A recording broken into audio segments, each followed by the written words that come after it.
Okay, now you've heard from Marie or Tom, and you are eager to get started with your colleagues doing some content building, and you've already broken into your content areas.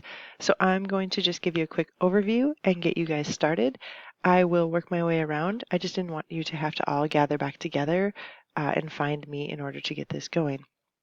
So you are either a health teacher or a science teacher. You've already chosen a reporting standard to work on, and you've signed up, and so that has put you with a Grade Alike partner, or maybe you're on your own, but you can still sit by somebody and use their depth of information.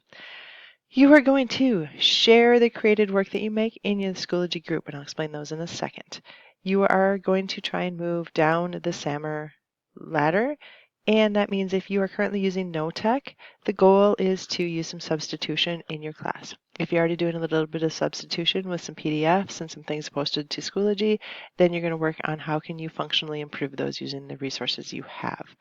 Schoology is where we store resources. It doesn't mean everything has to be done in Schoology and your students never leave Schoology. It just means that all of the cool things you find on the internet, the links come back to Schoology, so parents and families and students always know where to look for their work. Every group that falls under science or health now has a category. Health teachers, I put you guys in one group because you have the same reporting standards all the way along, and I thought it would be better for you guys to be able to see what each grade level is doing. Science, there are a lot more of you, and I thought if we put you all in the same group that we would end up with way too many files to manage and that it would feel daunting. And so every group has their own Schoology group so that you can add resources there. If you are a group that was already using Schoology, like 6th grade physical science, I just moved all of your things as is, just keep using the group. Same with biology, who was already using their group pretty well. There is an overarching group. I have the department chairs in the overarching group right now, and that group is released to learning leaders across the district. For now, these groups are for you, but the learning leaders do have the ability to get into them. So anything that you post in updates could be seen by them.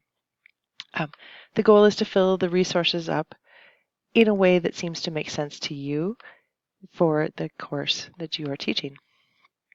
6th grade has taken a really good dive in already, and I don't think they'll mind if I show kind of how they set things up. They set it up with their lab reports and just some cool things they find, and then they broke it up by units inside of that.